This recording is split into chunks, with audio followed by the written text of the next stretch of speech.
We suffered quite a lot of complaints last year for the services, the PR&S services, and we needed to look at a way of improving those services to provide a more predictable service for fans. Unfortunately, we couldn't do that on the basis that we were doing it before with Brighton Hove buses.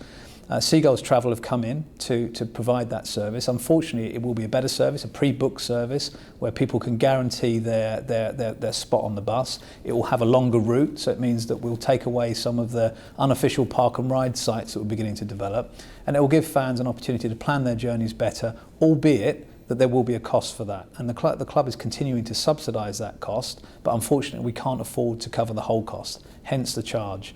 And again, I know that some fans were upset that this change came about after they committed to their season tickets for this season, and I totally understand that.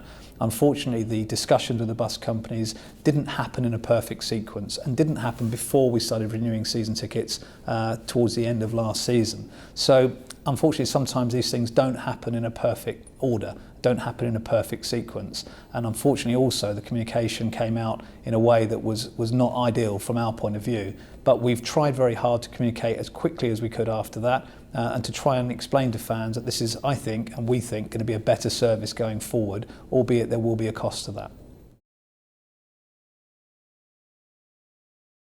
If the new bus service routes, which are chargeable, don't suit everybody, there are alternative means of getting to the stadium, perhaps by going to a different park and ride site, perhaps by going to a train station and getting one of the train services into the stadium. These, of course, don't carry the additional payment, and therefore we're trying to cater for as many supporters as we can. I mean, I would say again that, in all the years that I've worked in football, this transport plan, the system that we have of getting people to and from this stadium is amongst the best I've ever seen.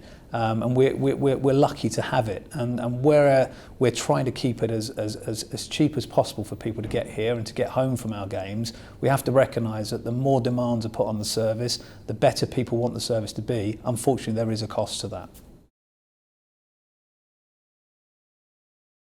Since the fans forum we had last week, I understand that the work that Southern Railway and Network Rail were planning to do to extend platforms and improve signalling on the routes in and out of the stadium is scheduled to be complete in the spring of next year, which we think will substantially improve the already good services that we have, and again make it easier for fans to get to and from the stadium.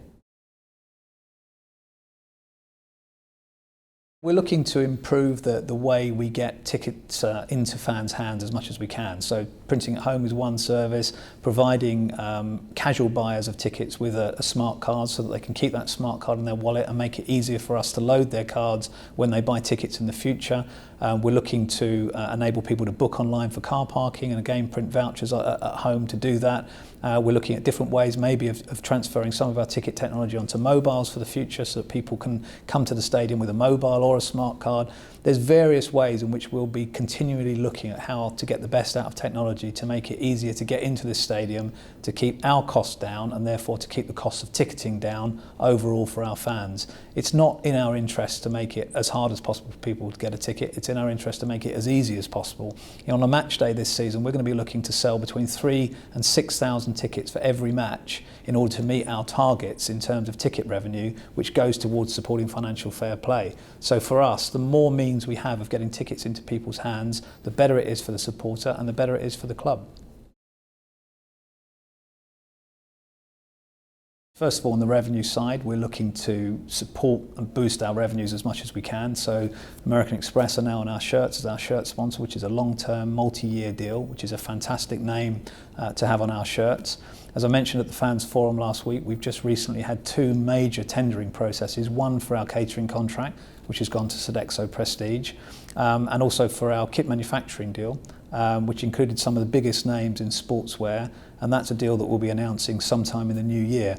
As you can see, we've also introduced new LED perimeter system, which gives us greater capacity for in-match advertising, and as we move, hopefully, to the next level of the game, that is a mandatory requirement in the Premier League, should and when we reach there. So these are important sort of commercial moves to actually boost our revenues, but of course on the other side, we've also been looking to reduce our costs. And this year, a number of staff have left us during the summer, which has brought down our operational costs considerably.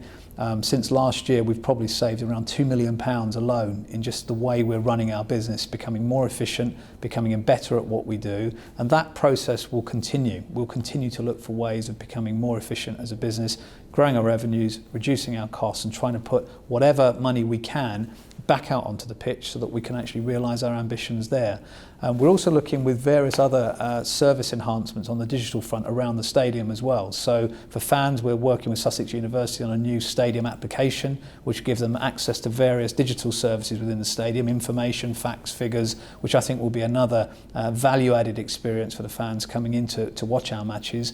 And as time goes on, we'll be looking to work with various different suppliers to improve the matchday experience. It's great to come here and watch 90 minutes of football when we win, but we also want to make sure people have a good experience and a great day out here when the result doesn't go in our favour. So we're working with a lot of our partners, some of them existing, some of them new, to improve the atmosphere and the match day experience in and around the Amex, which is just as important to us as any other non-match day experience here, which again is an important area of the club to develop in the future. We want to try and bring as many events, as many conferences, as many pop concerts as we can possibly fit in to our calendar to make sure that this facility becomes not just a football stadium that everybody loves coming to, but an important part of the infrastructure of Brighton and Hove and Sussex as a county, and hopefully the south of England, because we believe this is a good enough facility to attract some of the biggest and best events in the south of the country, possibly even out of London as well. So all of that work has got to be done. It will all support financial fair play.